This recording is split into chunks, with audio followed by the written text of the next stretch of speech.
All right, great. Welcome, everyone. It looks like I've got a few people out there. Oh, a couple of chefs out there. That's awesome. Always good to see you guys joining up, even some of my old students. Awesome, awesome. Great to see you folks out there. I do want to remind you all that we have a live comment line, just like the real TV shows, right? And you can go ahead and ask questions of our guests today, share thoughts and concerns, or just share the love, okay? It's going to be a great show and we are getting ready to start. And usually I start by introducing myself. I'm Dave Nelson. You're watching another hard-hitting Between Two Stoves interview in the Indie Cooks group on Facebook. And again, I want to thank everyone for joining us tonight in advance. There's going to be more.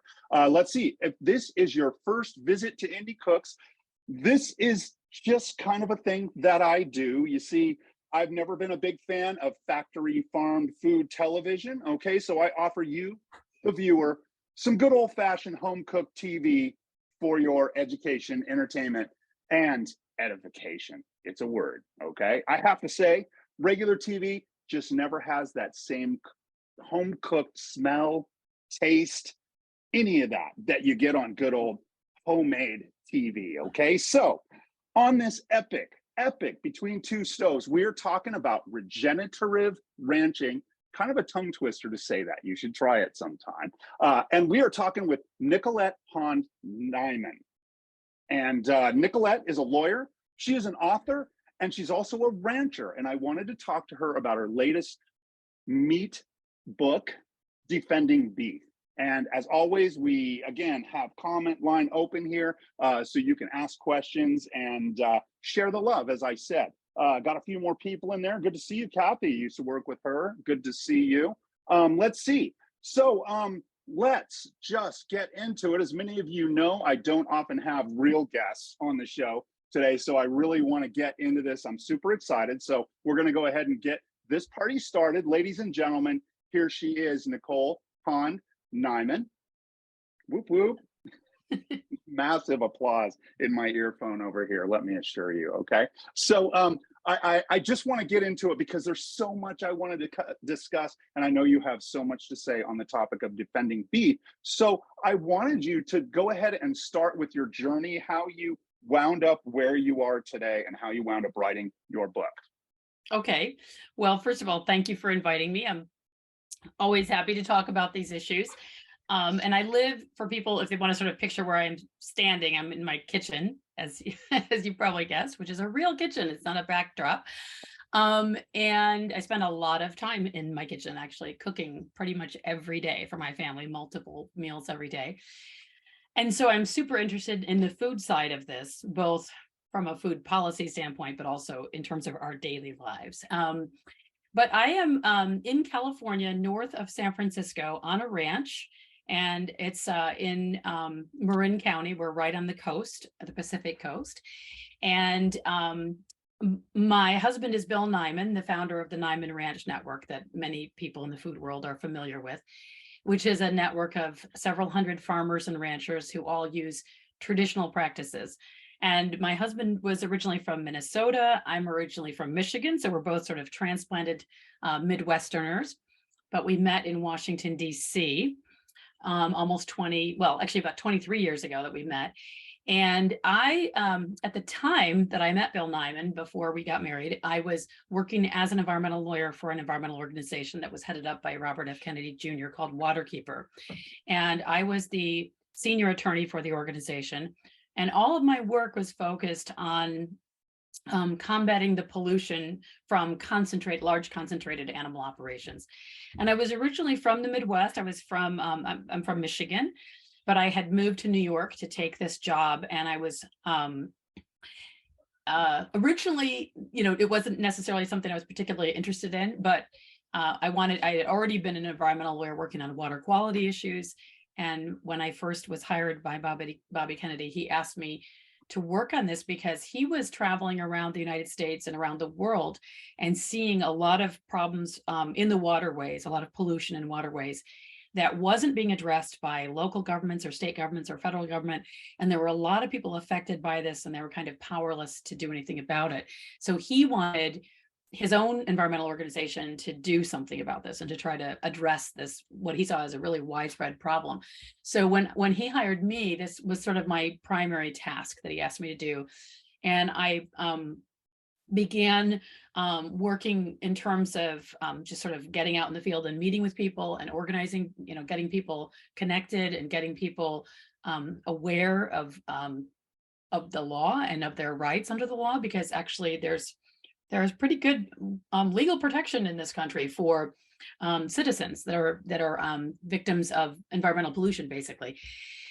And I spent 2 years as the senior attorney working full-time on issues related to meat. And during this time, I got to know the Niman Ranch farmers and Bill Niman specifically, and then I ended up marrying him, and I moved from New York City to our ranch here in California. I was a vegetarian at the time, and I remained a vegetarian for 33 years. So I have an interesting kind of, dietary journey as well. But I've lived on our ranch here for 19 years, and for about 7 years of that time, I was working full-time on the ranch. So I have some good kind of boots on the ground experience.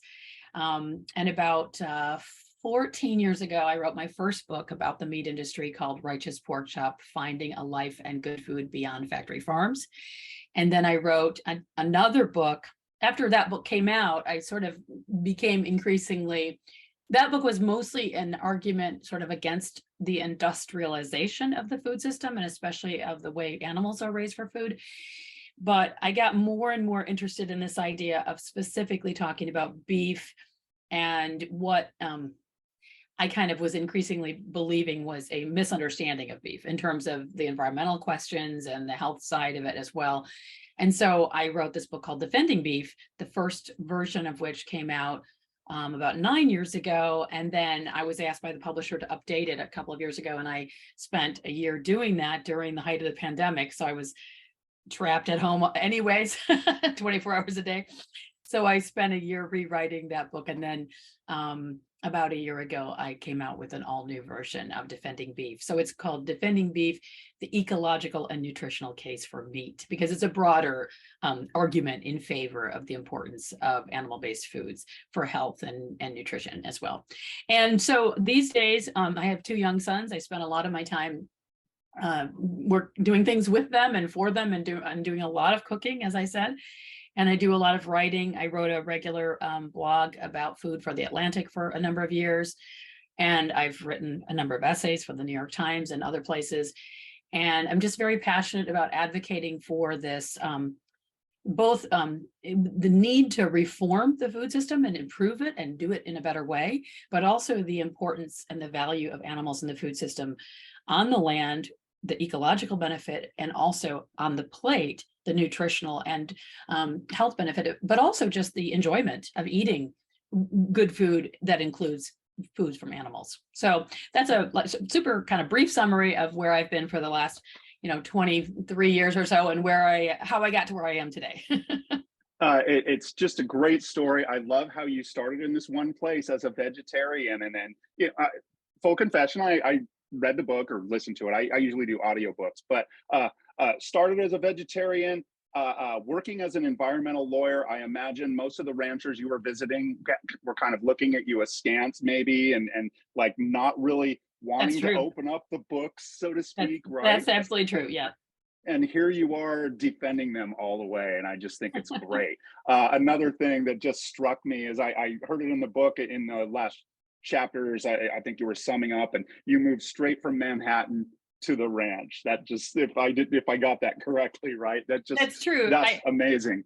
I kind of jokingly, for people that are old enough to remember the show Green Acres, I kind of like jokingly compare it to that, where you have the character moving from Manhattan in her high heels and her dresses, although she never really changes when she moves out to the country, which is kind of the funny part of that show. Yeah. But I did kind of go from the high heels and the, suits and everything to, jeans and t-shirts and boots, and I've never looked back, I have to say.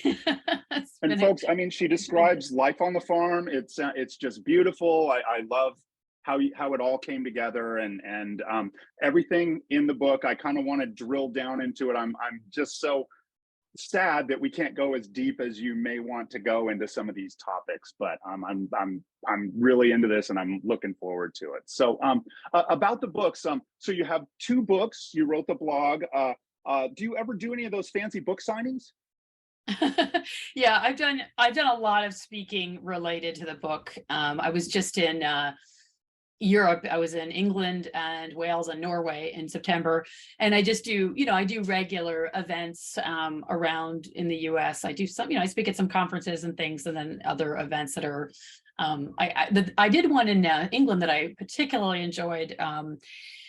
Where it was at an agricultural education center in the Cotswolds in England, a beautiful agricultural area.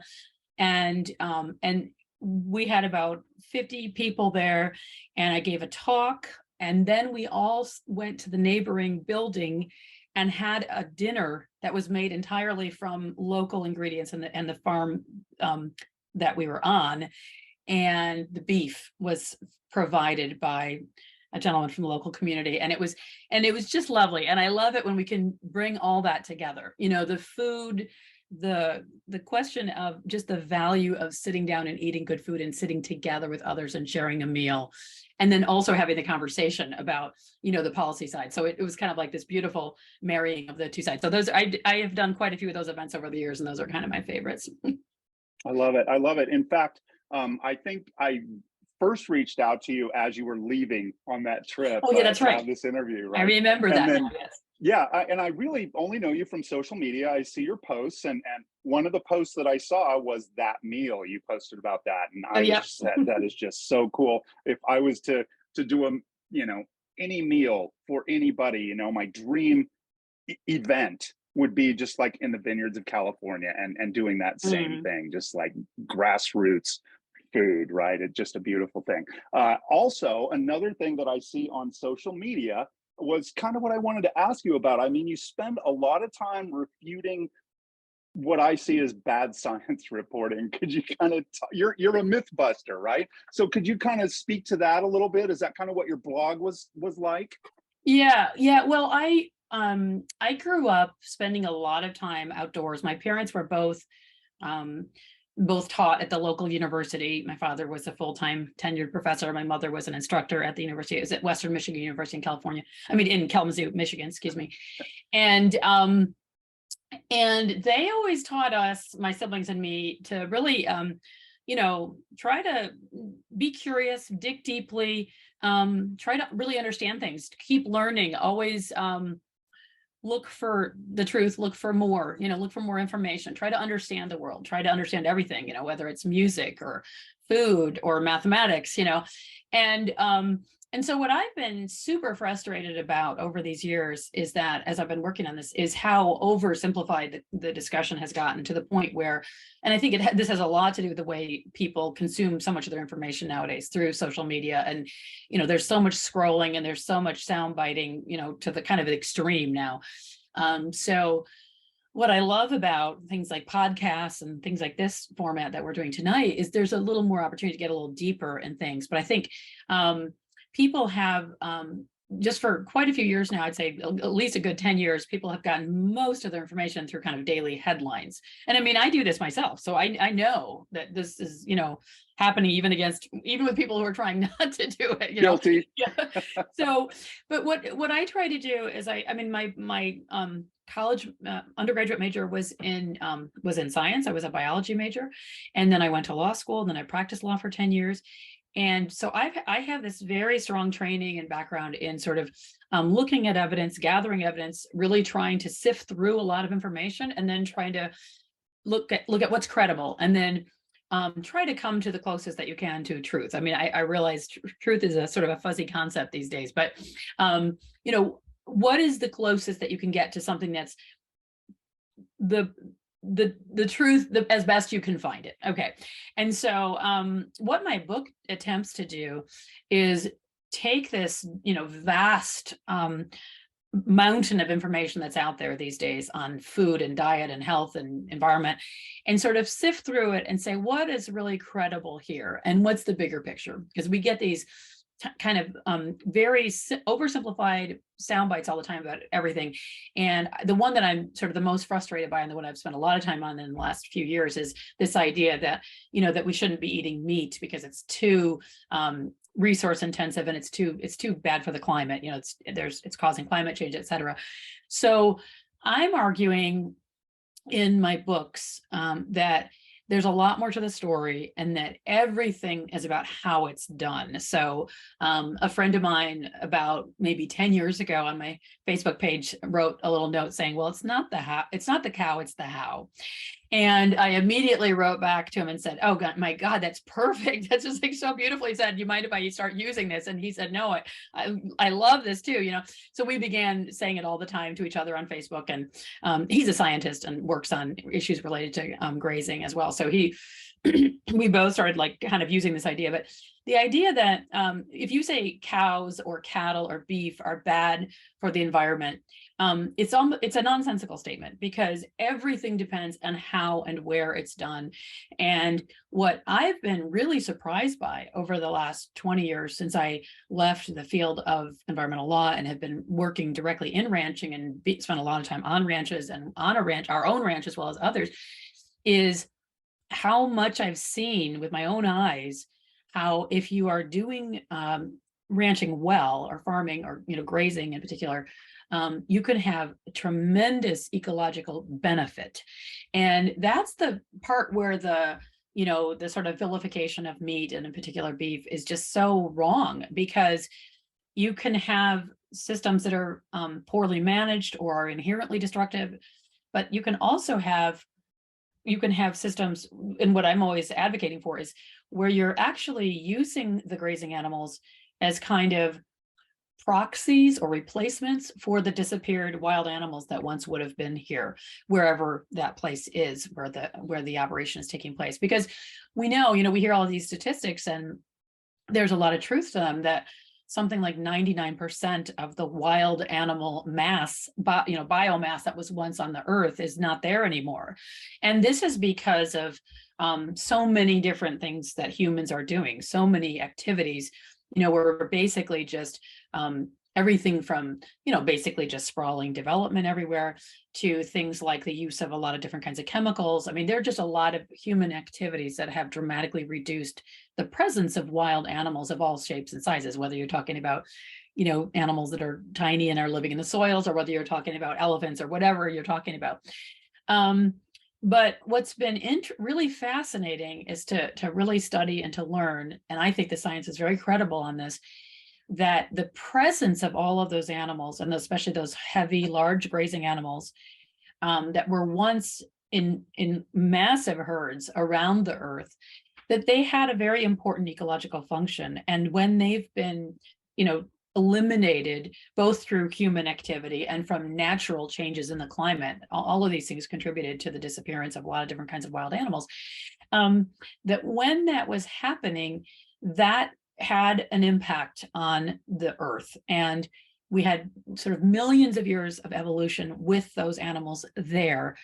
And then we've had, especially in the last few hundred years, so much human activity and industrialization of our activities. And, there's sort of this rapid rise in technology and our ability to affect so many things through industrialization and the rise of technology.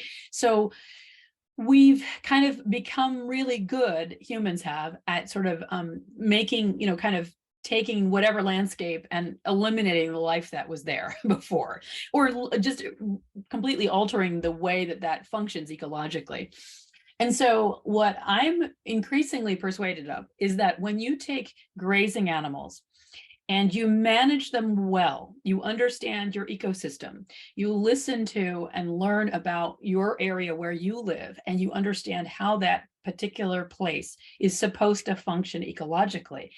And then you use your grazing animals in a way as almost an ecological tool, and you use them as they would have been, as grazing animals would have been in that region, and manage them as they would have existed in a natural wild environment. You can actually restore landscapes by doing that. And that's what's that's the part of the story that makes the whole vilification of the grazing animals, and in particular cattle, so inappropriate, because everything depends on how it's done. And when it is done well, it can be an extremely valuable thing for humans to be doing ecologically, and it produces really healthy food. And then, there's methane and all that. We can discuss that too, but just that Coming up. yeah, Up okay, good. You next. got that on your list. But Yeah. that basic sort of hooves on the ground, you need them. And there's an expression that I heard the Savory Institute use many years ago, the people from the Savory Institute, which is a kind of ecologically focused for lack of a better term, sort of they teach people how to do good grazing. I mean, they do a lot more than that, but that's kind of a lot of what they're doing, and they're based in Colorado, but they work all over the world. And they use a term called animal impact. And they talk about the necessity of animal impact, that you have to have the animal impact. And there's been, and I talk about this in my book quite a bit, where you have eliminated animals, either deliberately because there was a belief that animals were having negative impact, and so that there was a decision made by the government or whatever entity to remove animals. There's been a lot of research of what the effect of that is, and there's just a lot of historical evidence. And it overwhelmingly shows that when you get rid of the animal impact, you have dramatic ecological degradation. Okay, so what I'm trying to do is make the case that we need to focus on the how. We need to make sure we're doing things well, we're doing things right, and fix a lot of things that are being done badly around the world with the way food is raised, not just animals. But it's absolutely wrong to just have this oversimplified view of just get rid of the animals and everything's going to be better, because actually that's going to put us in a worse situation, both ecologically and certainly nutritionally. And going back to social media, people see the headline that cattle are grazing and trampling these grasslands, right? And there are too many. There's more cattle now than there ever were, and they aren't thinking about the vast herds of bison or the wildebeests in Africa that are going between Kenya and Tanzania. Sometimes I say it that way. And it is part of the ecological system. It all ties together. And when we tweak one tiny little part of it over here, we have that butterfly effect, that term people use, right? That affects so many things downstream. And so I really love how you cover it in your book. It's very, very approachable, and it just makes all the sense in the world. So yeah, thank you. congrats on that. Yeah, absolutely.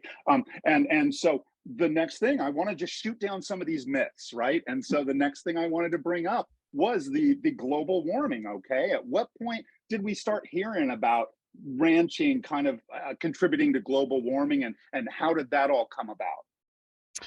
Well, there was this idea that started in about the 1970s, I would say, that that there were just too many cattle being raised, and sort of too many animals overall, but there was a lot of particular focus on cattle because they were taking up too much land, they were taking up too many resources, and they were consuming too much water. So that was an idea that, I think, like Frances Moore Lappé in her book Diet for a Small Planet, she was very much on board with that idea. And it kind of is this idea that if you didn't have cattle or other animals on a certain parcel of land, you could more efficiently produce food directly for humans by raising, let's say, wheat or soy or corn, whatever, various different kinds of crops that you could raise. And I actually kind of really specifically refute that whole line of analysis in my books, but just, the very short version of that is that essentially, first of all, the vast majority of the land where the grazing animals exist around the world is not land that could actually be used to raise crops for humans. And in fact, the United States is a good example of that. In the US, over 80% of the cattle grazing that takes place is actually occurring on area where you could not grow crops. Now, for people that are not directly involved in agriculture, they might be thinking, well, why would you not be able to grow crops?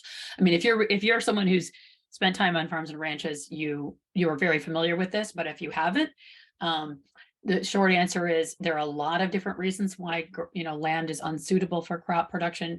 It is our own ranch here is a pretty good example of it. We have a lot of really hilly terrain. We have, it's very cool here most of the time. It's very windy. And there's very little moisture in the warmer part of the year. So when you get, like today we had rain and it was, 45 degrees. That's when we get the rain. We get the rain during the winter.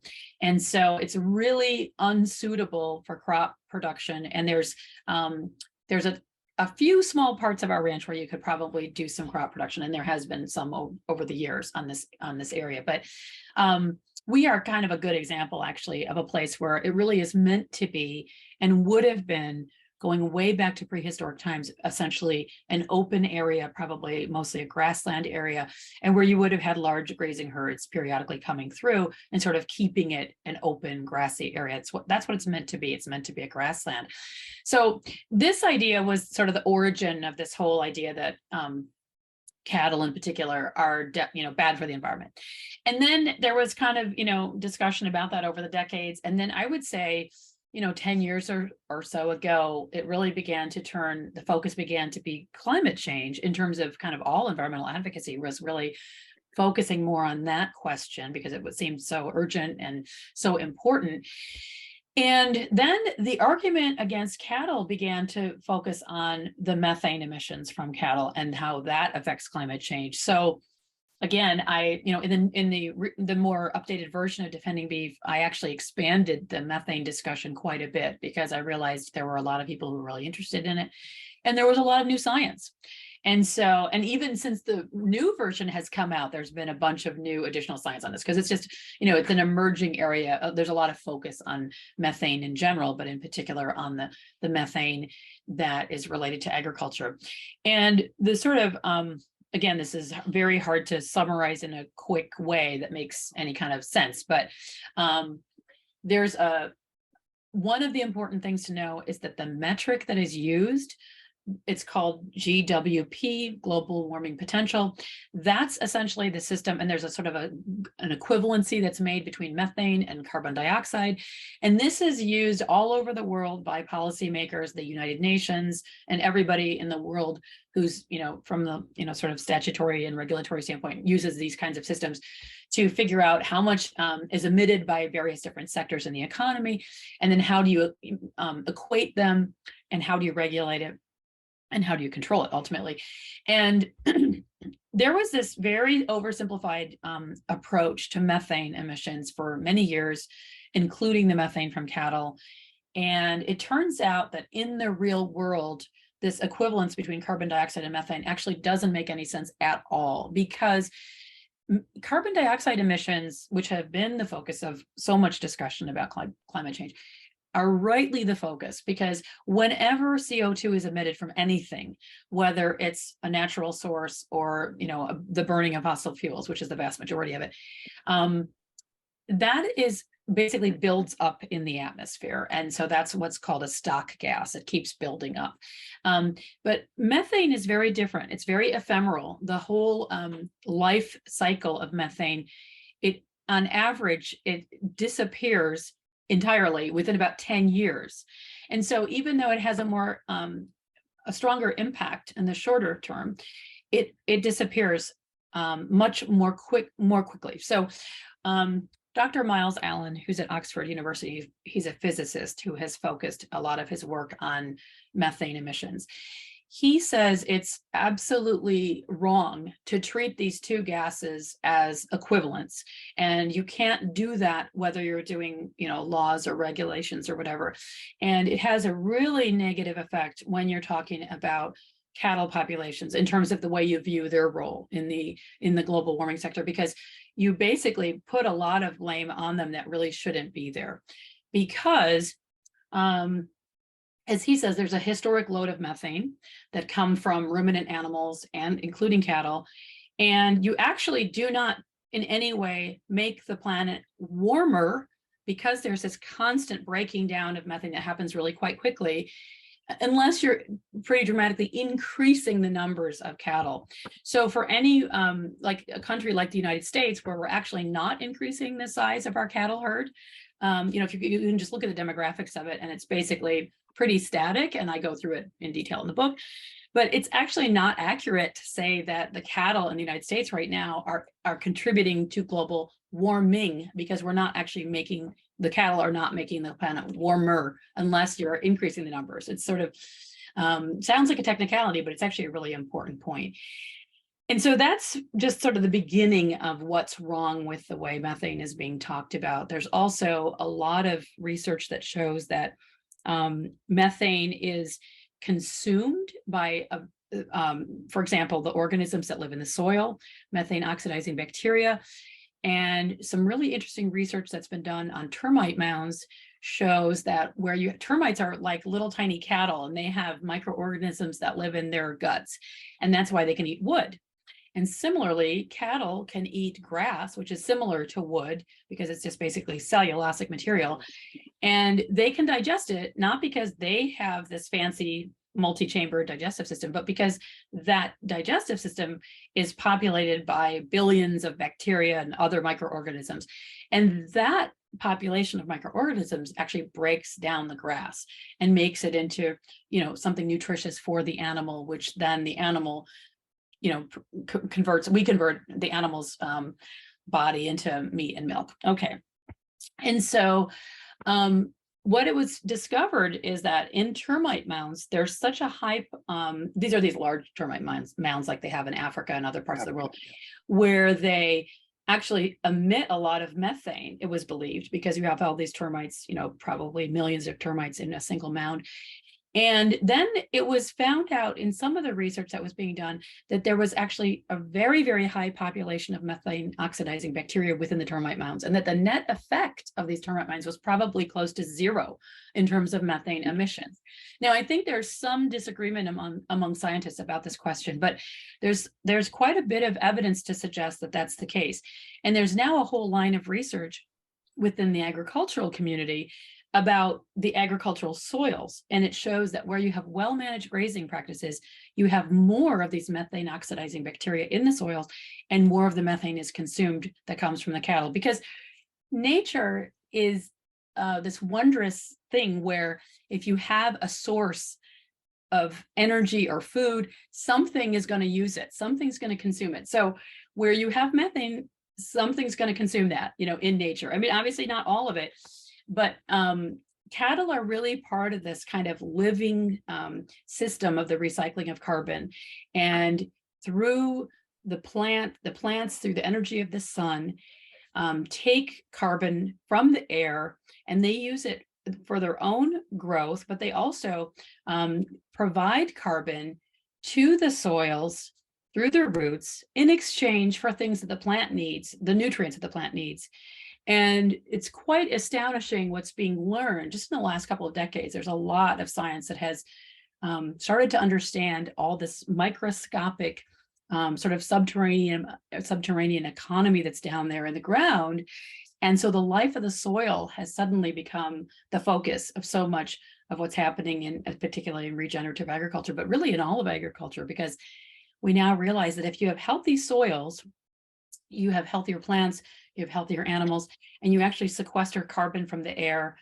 And you even probably are, the bacteria that are living in the microorganisms living in the soil are actually consuming some of the methane that is being emitted from cattle. So the question is just a lot more complex than was once understood. And I've got a lot more discussion about it in the book with many other issues that I raised, but that's just a couple of the key points that show why the methane, the explanation that people often hear is way oversimplified. It's a lot more complicated, and there's really no reason to avoid eating beef or to use beef or to buy beef because of methane. It's really not a problem. I mean, it's not, I don't want to say there's nothing to it. That's not what I'm trying to say, but it's just a much more complex question.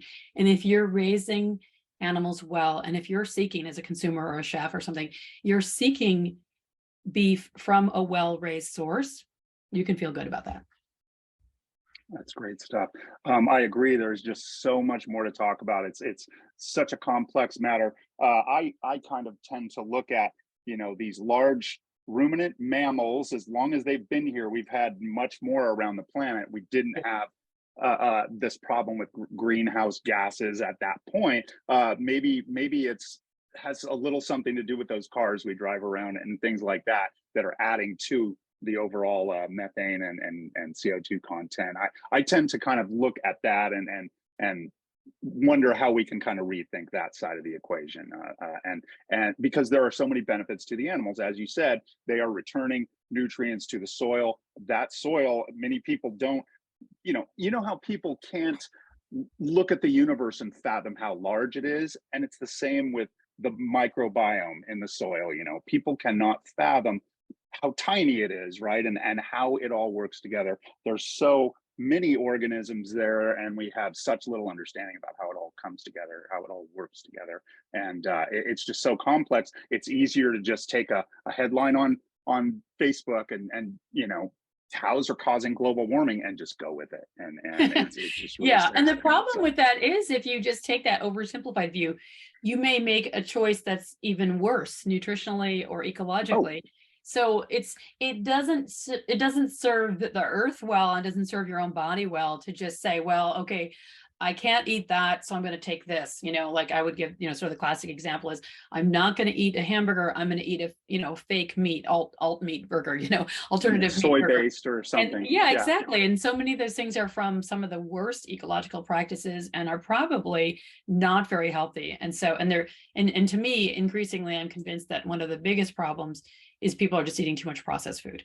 And if you look at meat, especially just meat that isn't, already created into some product, but just straight old meat, that's a really real food, an unadulterated food, and it's loaded with highly bioavailable nutrients, not just protein, but many other things that our bodies really need and that are really important. And especially as we age, the kinds of nutrition that you get from meat are extremely valuable. That's why I started eating meat again, actually, because I had turned 50 and I decided I wanted to have kind of the most nourishing food I could possibly get. I didn't want to just start taking a bunch of supplements and a bunch of, prescription medications or whatever to try to stay healthy or not get sick. I wanted to base health on diet and lifestyle choices. And so I realized there was so much benefit coming from meat that I would be depriving myself of an incredibly valuable nutritional source if I didn't eat it. There's another social media headline, okay? Dietary health problems are on the rise because we're eating more beef and animal products. Could you touch on that a little bit? Yeah. Well, I mean, dig in a little. I really think once again we get into these super binary thinking things like I kind of jokingly say like meat bad, plant good, and it's really clear. Again, if we just kind of think about how we evolved and how our physiology evolved, we've been eating, humans and their ancestors have been eating meat for some 3 million years. So it isn't just that, oh, it must not be that bad for you. It's really that our physiology is built with the expectation that we're going to be consuming some of that. So what that means is that we have a whole, system, all these systems that we have in our body, our bones, our muscles, our nerves, all these things are built with, the requirements that are really closely connected to the foods that we were eating as we evolved over those millions of years. And when you really start, I would say truly a deep understanding of nutrition is kind of in its infancy too, just like the soil biology thing is in its infancy. Really understanding human health and nutrition and how it really works. I think we're just beginning from what, I've seen. But it's very clear that the human body is able to, you can look at a nutritional label about any food and it's not very helpful because for one thing, it doesn't tell you anything about how bioavailable it is. How well is your body going to, even any generic human body, but even more so your own specific body, because everyone is different based on their age, their gender, their ethnicity, their own microbiomes, so we all have somewhat different nutritional requirements. That's absolutely clear. But also, we just don't know how much of a kind of an anti-nutrient that food is containing, and then what is the ultimate effect of what we're eating in terms of how much we're actually going to be able to use. Because all of the plants contain, compounds that are trying to prevent you from eating it, basically. And so some of those are actually really valuable and important. And that's part of what the sort of new science is showing, that there are these phytochemicals, these secondary compounds, phenols, terpenes, all these really interesting things that are beginning to be understood to be important for human health, but only to a degree, because they also inhibit your absorption of those nutrients, of the nutrients that are contained in that plant or other foods that you're eating. And one of the really interesting things about plants is that the combination of things that you're eating often affects your ability to actually utilize the nutrition that's contained in those foods. So if you, for example, are eating only plants, you will only get a form of iron that is inhibited. First of all, it's difficult for your body to utilize, but is also inhibited based on other foods that you are consuming. Now, the interesting thing about the type of iron that's contained in meat, that is not true. You will, first of all, absorb almost all of it. It's very bioavailable. It's really absorbable by the human body, but also it's totally unaffected by other foods that you're eating. So for someone like me who was a vegetarian for 30 years, I didn't ever closely monitor my iron levels in my blood until I had my 2 pregnancies. And then when I had those, they were checking me at the hospital, at Kaiser and my healthcare system. And they were saying, oh, wow, your iron is really low. And so actually it probably was. Were you still a vegetarian at this time? Yes, I was a vegetarian, Yeah. and it was probably low for all of those years, because even though I was a very health conscious eater, and I actually would look up, I knew things like spinach and kale and certain types of beans contained high levels of iron. But I also learned that almonds and dried apricots, and there were all these other sources of plant sources, and I just couldn't understand, why am I not able to get my iron levels high enough? And then the more I learned, I started to understand a lot more about your body's capacity to use the form of iron that's contained in plants. So there are some really compelling reasons to have meat in your diet. And I've never been someone who tries to convince people to eat meat if they don't. But what I am really fighting against is these arguments that we're hearing all the time, that nobody should be eating meat, that we should be, eating little or no meat. And I actually think it's one of the most valuable foods that we have, on our plates. And we should really vigorously defend the importance of that food in the, as one of our choices. One of the things I always found fascinating is the idea that, indigenous or primitive diets, however you want to say it, the people that are still utilizing those diets have almost none of the dietary health issues that we modern Americans or any Westerners have in their life. And so specifically like the Maasai and you mentioned the Inuit in your book as well. And I always thought, wow, there is an indicator. These people are still eating the way we evolved to eat. And it kind of makes you think about, I've never been a trend chaser as far as diets go. It's always been, eat in moderation, eat a wide variety of things. But it makes me rethink the paleo. It was kind of as I listen to your book, right? That's exactly how I felt about it, because I'm kind of skeptical of any particular prescriptive diet, but what I am more and more convinced of is that a huge portion of what we're eating in the industrialized world, kind of on a daily basis, things like bagels, potato chips, pasta, these are not bad stuff. Things we're not supposed to be, we're not really supposed to be eating those things. I mean, some of those are pretty darn tasty. I mean, in particular, like potato chips, I love them. Okay. I mean, I just got to admit it. So I don't buy them that often because I don't want to have them around, because like I will eat them. Okay. Yeah. So I just try to, not buy a whole bunch of them. And if I'm going to eat them, I just, take a couple and then I put the bag away. But I think it's better for, all of us to try to really base our diets as much as possible on, and I agree with you completely about variety. I'm super into that concept of it. We were very omnivorous historically, humans.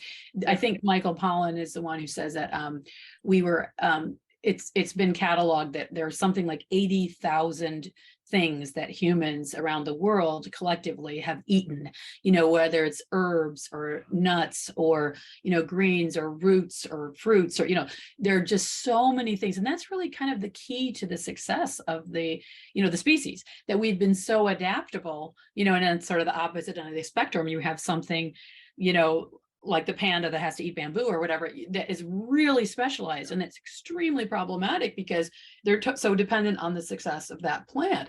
Well, the human is the opposite. We've been able to go everywhere in the world and survive in all different kinds of climates and in all different kinds of environments and changing environments because we will eat just about anything. We'll eat eggs, we'll eat, salamanders if necessary, whatever, snails, whatever is there, humans will eat that. And that has worked. That has been a core part of the success of the species.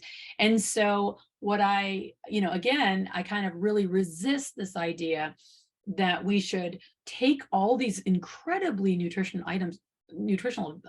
high value nutritional items off of our plates and not eat those for a variety of different reasons that we're told that we shouldn't be doing it. Because I think the key to our success over all these millennia has been our ability to eat a lot of different kinds of things, and meat, eggs, fish. These are foods that are among the most nutritious foods that you can find anywhere in nature. So and absorbable to us, usable exactly. by us. Very key concept, because that nutritional label is actually almost meaningless because it just says how much is contained in the food. It says nothing about how much your body can use. And those are two totally different concepts. No, that's a great point. Great point. Okay, let's get off diet. I don't want to keep you too long tonight. I want to just maybe keep you for like a total of an hour here. But I wanted to go back to your quote. It's not the cow, but the how, or your borrowed quote, right? Can you kind of contrast the way you raise beef and the way Factory Farming Inc. raises beef? Yeah, well, first of all, I want to say that I think it's important for everyone to know, and I say this in the book and in a lot of other places I've talked about this, that really all cattle in the United States and almost all cattle around the world are primarily raised on grass. So that's even true in the US and other industrialized nations where we do have, feedlot finishing operations. Yes. So I was just going to say, so when someone sees a label and it says grass fed, that means just about all the cattle out there, doesn't it? Well, okay. So they all start out on grass, and the mother cows, pretty much all of them. I mean, there are just these very few types of exceptions, but the vast, vast majority of mother cows and the bulls and the calves, so the young cattle that are born to the mother cows that are used for beef in this country, other than the ones that come from the dairy sector, and that is a portion of the beef. Yeah. So that's important to note too. But let's just focus on the question of those animals that are actually destined. All the animals are destined for beef, and that's their whole purpose. Those animals, those are raised on grass, and then when the animal reaches a certain age, the offspring, not the parents, but the offspring will basically be gathered up and will be sent to sort of central places where they're fed a more concentrated ration, and those are feedlots. And those are places, I've been to a lot of them, and I've been to a lot of different types and different sizes, and I try to say in the book, I actually don't think the feedlot is the worst part of the food system by any means. I've been to a lot of swine operations, and I've seen animals that are never permitted outdoors, and I've seen sows in metal crates, and that is, to me, the most problematic part of the food system, those kinds of things. Beef cattle are pretty much always outdoors, even when they're in a feedlot. And even in their most concentrated places like feedlots, they tend to still have quite a bit of freedom of movement. They're, they're on soft ground, they're on dirt. So it's actually a much less troubling thing to see and to learn about, because it's not nearly the worst of where things have gotten with the industrial food system. But anyway, let's just talk about sort of the typical, piece of beef in the United States, how it's produced. So you would have a mother cow somewhere on a ranch, and then she would have she has one calf typically per year, and she would have that calf on her, basically they're naturally born for the most part. And she would give birth to that animal. She would raise an animal to a certain age, typically around 7 months or so. And then that animal would be weaned from the mother, and would then be all the calves on that ranch would then be sent on a truck to another place, which is where they would all be given, a higher concentrated ration, and they would be raised in a feedlot until the point where they're big enough and fat enough to go to the slaughterhouse. And that would usually be, another, let's say, 5 or 6 months or so. Okay, so they're sent to slaughter fairly young and having spent a portion of their lives in the feedlot.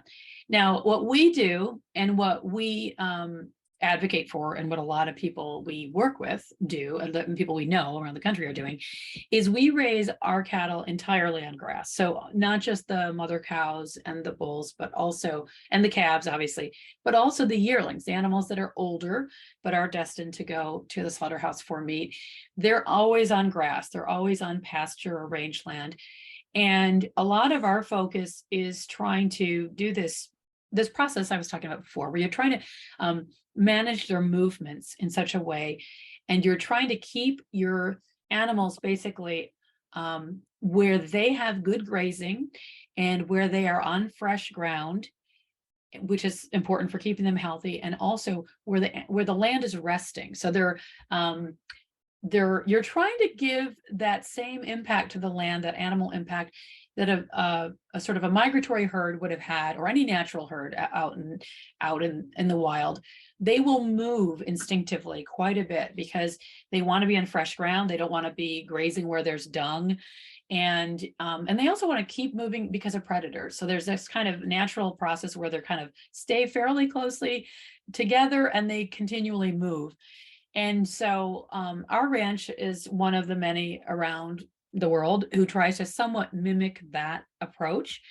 And you're trying to have your animals on fresh ground, and you're trying to just make sure that they have forage that they can stay healthy on.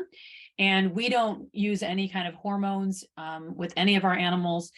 We don't use antibiotics at all unless we have an individual sick animal. And in that case, we do treat that. We use them very rarely and sparingly. So we will just have a couple of instances per year, typically, where we need to use antibiotics at all. But you're basically trying to keep the animal healthy through the way that you're having it live and the environment that it's living in. So, and by low stress too. You're not stressing the animal by the way you handle it, or by, it doesn't have a stressful existence, basically. Let's put it that way. So our animals also, this is something my husband, Bill Niman, really developed. He had traveled all around the world and eaten really good beef in a lot of places where the animals were never in a feedlot. And he was trying to understand, why is some of this beef so delicious? In fact, he felt like some of the best beef he had ever eaten in places like New Zealand and South Africa and Argentina. Those are all places that he traveled and had really, really high quality beef, but that had never been in a feedlot and was totally grass fed. So he began to try to understand what they were doing and what could be done in an American ranch to sort of replicate that kind of eating quality. And for several years, he was raising a small herd of totally grass-fed animals on our own ranch here in Marin County, and trying to figure out the best time of year to slaughter it and the best age to slaughter it. And he actually took a number of pieces. I was with him a couple times when he did this.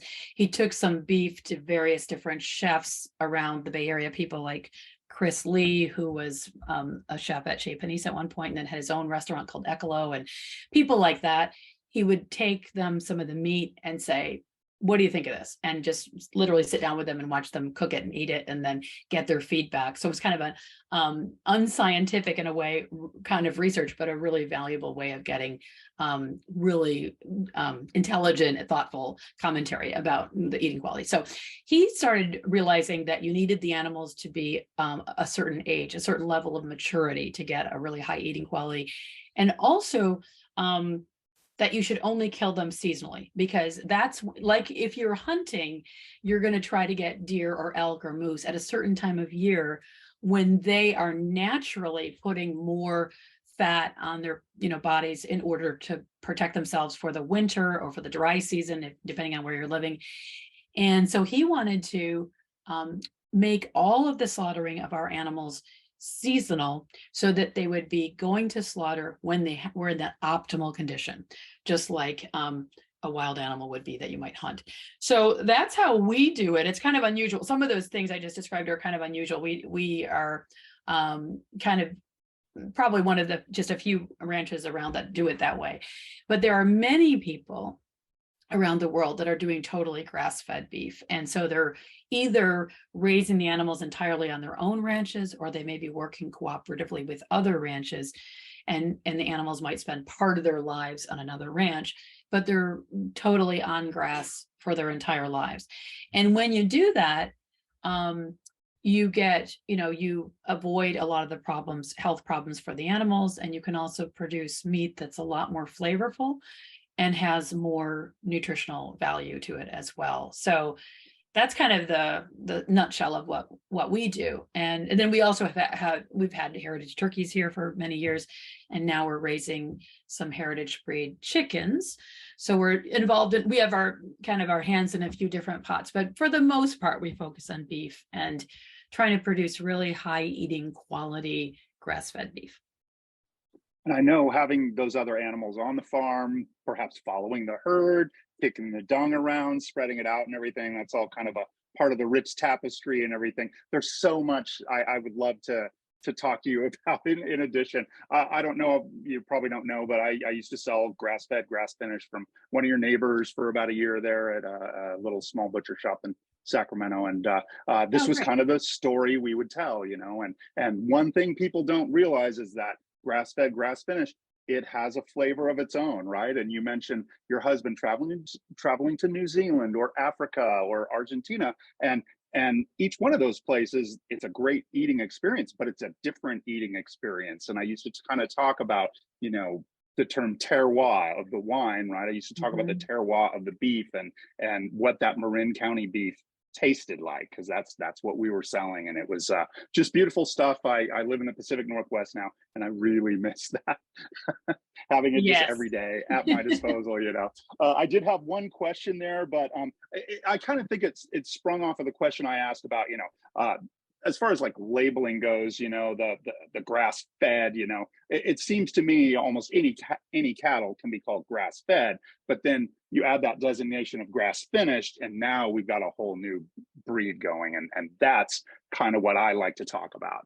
Yeah, and I think it's probably true that there's probably some misuse of that label. So I think it's important. It's always important, whatever you're buying, to sort of try to know the source and really know how something's produced, where it's from, how is it raised. And I always say it's not just about the meat, whatever foods you're buying, vegetables, fruit. I mean, obviously, when you buy your flour, I mean, it's interesting. There's this whole kind of burgeoning movement to have more interesting grains. I've been buying some super interesting grains from a very variety of different places, einkorn and spelt and all kinds of other cool things like that. And I love baking and cooking with those things, so I'm kind of learning how to do that as well. So there's but just I'd say any food you're buying, try to learn more about it and where and how it was produced, and try to get the most flavorful, nutritious food, and one that was raised in the best possible way, so that you're supporting good farms and ranches. Do you have one of those little consumer mills for your grains? I do not. Like okay, those no, are so I've been buying it from Yeah. a couple of places that mill it right when you order it, and but yes, I know I'm not sure how far I'm going to go down that pathway, but It's a you can long and keep dark going road. down, you know, Okay, freshly mill it right before you use it. I know. I'm going to give you two more questions. These will be easy ones. Where can people find well-raised beef like what they see at Niman Ranch and everyone in the Niman family? Well, it really depends on where you live, but I would say, I mean, there are two, you have kind of a couple of different approaches. You can go to the store and sort of try to look at the labels and try to learn as much as you can from the labels and try to find things that are genuine grass-fed. Like we've been talking about, stuff that actually is grown and finished on grass. And I think that's probably a perfectly valid way to go about it. But I always encourage people to try to find what's available in their immediate community. Try to go to your farmers markets, try to go to your smaller retailers who might have some relationships with some farms and ranches that are right in that community. And then, you can often buy direct. I know so many people around the country now that are selling that way. And you can often even go and visit that place where it comes from, which is a really enriching experience to get to know the people and also actually see for yourself what the methods are and what the land looks like. And, what I have realized over the years is some people sort of think, oh, that sounds like such a chore. That sounds like so much work. That sounds like so time consuming. But when they actually start doing it, and they do a little bit, you just try with one thing. I always say, try to find good eggs, make a challenge to yourself. I'm going to get better eggs. And then, because that's really easy for the most part to find in your local community. But to sort of like start with one thing and try to improve your source for that. And you'll find that you have so much more enjoyment in eating that food. And you'll notice that there's more flavor and there's actually more nutrition, most likely. And you'll know where it came from, and you'll just enjoy eating the food more. You'll have that vision in your head of the person that you bought it from and the place where the chickens are and everything. And so it turns out you think it's kind of this big chore to go and forage for all these different places for your food. And it actually turns out to be really enriching and enjoyable. And it's a whole different way of living that I think over time you come to. You don't change from one day to the next, but gradually. And I feel like I'm still on this journey. It's like it is a journey. I'm always looking for new and better and different sources for everything that I buy. And how can I get more and more? For example, fish. I haven't bought fish in a grocery store in years because I only get the fish from the local fishermen, and I even barter with some of them with our beef. So, you can do, not everyone can do that. Not everybody has beef to offer, but you might have something else you can barter. But, you can just buy directly from a lot of times from people. So it's a really fun thing to do. Ladies and gentlemen, I hope you all caught that one little point in there about pick one food and go with it, right? And start there. Just get a starting point. It gets your foot on a path that's actually a sunny and bright path. And just getting into food, it's just so rewarding. That was just beautiful. I really like that. Okay, I'm going to ask you for one more piece of advice. If someone is interested in the Righteous Pork Chop or a copy of Defending Beef, where's a great place to find those?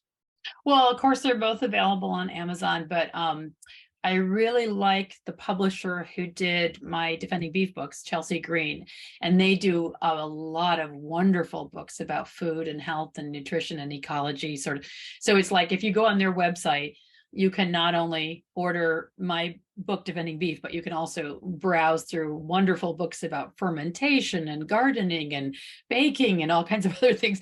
So I encourage people to go to the Chelsea Green website for the Defending Beef book if they're interested. And they have other, it's kind of nice too, because they have some articles that I've written, it's linked to. And so, it's almost like there's a little website there for me, and you can read other stuff I've written and stuff like that. So that's kind of a good resource. Well, I'll put together an edited version and have the link in there, and that's just great. Going back to the original publisher, it's like farm raised books, right? Yes, exactly. Buy directly from the source.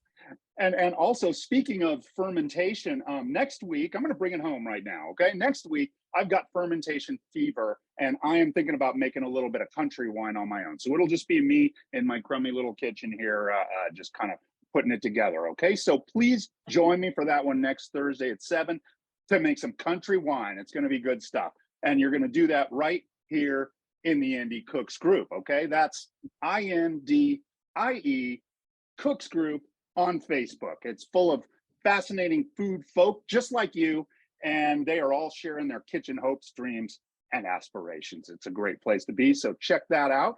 And let's not forget the Indie Cooks channel on YouTube, y'all. It's chock full of other Between Two Stoves interviews, almost as good as this one here with Nicolette Hahn Niman. Thanks so much again for being here. But I've also got loads and loads of other videos on the nuts and bolts of cooking. So you can subscribe your mom, subscribe your dog, your cat, anybody, and spend a little time over there learning how chefs and grandmas and everybody else make it happen every day in the kitchen. Okay. I want to thank again, that was so awesome, Nicolette Hahn Niman once again. Okay. I think I'm going to put this show to bed now, everybody. So I'm going to go ahead and remind you that the party is always in the kitchen.